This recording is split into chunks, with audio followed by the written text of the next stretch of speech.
We've all heard of self-leveling combines and self-leveling sprayers, cherry pickers, loads of machines out there that have self-leveling capabilities for one reason or another. One, of course, is safety, and one is for crop flow, better crop flow, of course, with combines to have a nice, even crop flow across the threshing mechanism. And on sprayers, of course, to stop them from tipping over as a safety mechanism, to keep the ballast and the weight right in the tank, because sprayers do have a tendency to tip over a lot. But we've never seen self-leveling, never really seen that much self-leveling tractors. And it's something I always did wonder, why there was not more or any real production put into self-leveling tractors, even if it was just a cab to keep the driver comfort when he's sitting in a furrow maybe, or doing something on a hillside, to keep him upright in the seat, to keep him comfortable and upright and not be falling down to one side. Anyone that has ploughed a lot or ploughed for a long time will know that you do tend to get this imbalance in your body from leaning over and trying to support yourself in the seat, from maybe 10 or 12 hours a day sitting in a furrow leaning one way or the other. But yeah, tractors, it's not something that's ever, any of the big players, John Deere, AGCO, or Case New Holland, they've never really produced any self-leveling tractors that I know of anyway. So I did start doing a little bit of research, and there was one company, Knudson Company, in the US who produced, very successfully produced a self-leveling tractor, a large high horsepower tractor for work in the big prairie fields and in those areas of the US and in Canada that would have, long fields with serious slopes on them. So it would, of course, aid traction. It would be safer and it would be more comfortable for the occupant. And it would keep all the fluids and everything level in the tractor when you're running, at a long time in one particular orientation. The main reason would be, I suppose, would be for traction, and the center of gravity of the machine will be brought more up the hill when you have the body is tilted towards the hill, to keep that center of gravity further up the hill to stop it from slipping. It would greatly aid traction.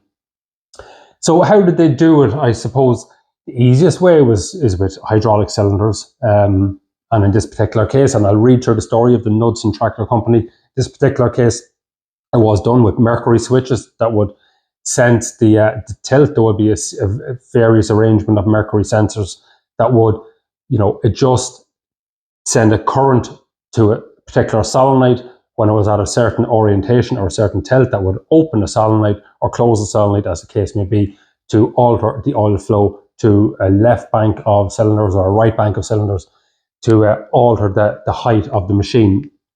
Now, the Knudson tractor wasn't just the cab, it was the whole body that tilted and pivoted, and it was very much homemade type of arrangement. He was a young genius from the get-go, who produced the Knudson tractor line and went on to produce the self-leveling tractor.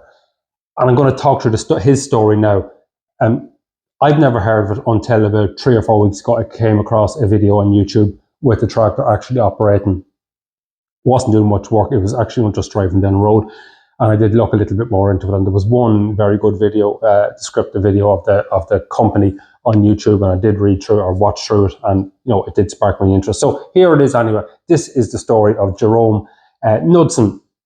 So the story of the Knudson Farm tractor starts with the inventor, Jerome Knudson, and his ranch near Crosby, North Dakota. The rolling hills created problems in farming on a large scale. Knudson was a natural mechanic and would tackle anything that had wheels and a motor. Knudson had a knack to make things work a little bit better. At his shop in 1967, at the ripe age of 23, he developed his own tractor with crab steering plus four-wheel drive, suited to farms and hillsides in North Dakota. The tractor developed something around 335 horsepower, so he called it the Knudson 335. He decided then and there that he had a product that other farmers could not resist. In 1967, he demonstrated his tractor at the North Dakota State Fair, attracting great interest from local farmers who were looking for a large tractor that would allow them to cover more acres in a day. Now, at this stage, it wasn't the self-leveling tractor. He was just developing a large, high horsepower, high traction machine. So Jerome Knudson was reported to have signed an agreement in 1973 with a company called Anderson Manufacturing Company of Saskatchewan in Canada, which gave Knudson several sales outlets in Canada and the US. Legend has it that Jerome drove the powerful 335 in cold weather from North Dakota 170 miles to Regina in Saskatchewan, where the Premier of Saskatchewan witnessed the official signing of the agreement. Aiming for larger farms of 2,000 acres and up, Knudson built his tractor for a 10-year life expectancy. Knudson stepped into full-scale production by hiring 3 men and setting a goal of 1 dozen tractors.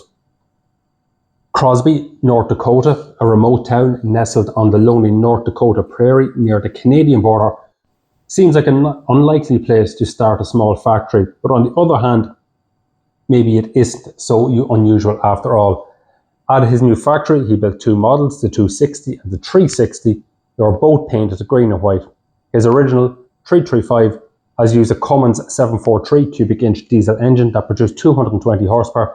A 5-speed Spicer transmission was attached to the back of the engine, which was then connected to a 2-speed Rockwell transfer case, giving the tractor 10 forward speeds and 2 reverse. Jerome's second tractor was the same basic design and used a Cummins 855 cubic inch engine that produced more horsepower, that was at 335.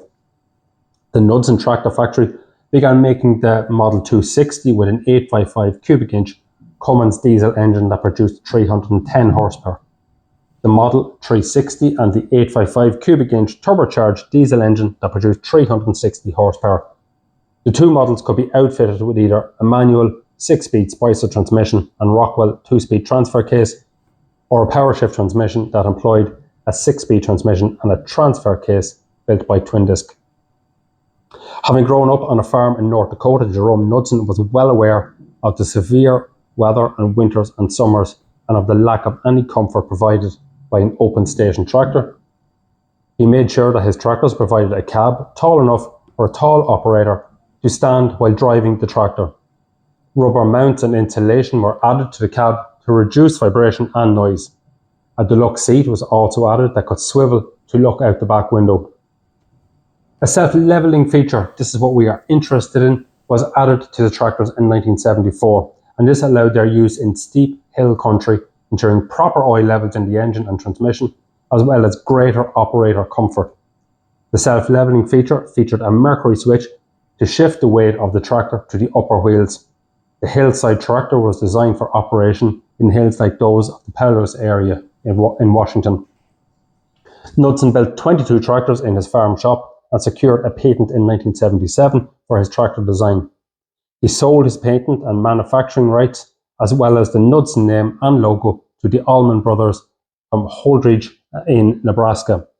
And to my knowledge, it is the only tractor manufactured ever in Nebraska. The Allman Brothers gave the tractor a whole new look and painted it yellow. They produced 2 models of tractors, the 4360 and the 4400. The 2 models were almost identical and had the same components, except the 4400 had a Cummins NTA 855C 6-cylinder 855 cubic inch diesel engine that produced 400 horsepower, while the 4360 had the same make and model engine but produced 360 horsepower. Allman Brothers further improvements to the creature comfort of the tractor cabs by adding heating and air conditioning, AM/FM radio. No one knows exactly how many tractors were built in Nebraska, but it is believed to be somewhere in the region of 35, and they were built from 1981 to 1983, before a poor farm economy brought an end to their tractor production, and Knudson and Steger were both absorbed by Case International. It's also worth noting that Knudson designed a prototype of a machine called the Knudson Heavy Hauler, and this was a truck that was loosely based around the design of the tractor. It was self-leveling, and the chassis was lengthened on it, so there was a longer wheelbase on it. But on the back, you had interchangeable bodies, so you could have a flat floor, you could have a bulk tanker, or you could have, say, a cylinder body for liquids. That was the plan for the machine. Now, that project never got off the ground. There was one of them built, and I believe it is still in existence today. It is a one-off machine, but a fascinating looking machine. And it was a hillside machine as well, so it did adjust to the slopes of the fields. So that's it really. Not much more to say about them than that. I will leave a list here of the different models that were produced, when they were produced. So just interesting that, you know, no other manufacturer has picked up on it. There obviously isn't much of a market for it, but I would have thought that, you know, in the US, in certain areas, you know, there would be some sort of, I suppose maybe with crawler tractors and stuff today, it does away with the need for the likes of a, you know, a self-leveling tractor. So let me know what your thoughts are. Short video today. Let me know your thoughts. I will be back with a midweek video. I have a midweek video, and it's going to be highlighting all the products that I have on the Agrimotive store. So looking forward to doing that. So I will be doing a sit down with all the different products and talking through the different products just to get a little bit of awareness out there. So that's it. Thanks very much, everybody, for watching. Thanks for tuning in. If you like the video, give it a thumbs up. If you like the channel, give us a subscribe and give us a comment. Comment in the comment section on the self-leveling tractor. Should there be more of them? What do you think? If there was one out there, would you use it? Maybe not in Ireland. In New Zealand, certainly you would. And in parts of, you know, France and that, I'm sure you would, and in the Alps. So yeah, let us know what you think. Thanks for watching.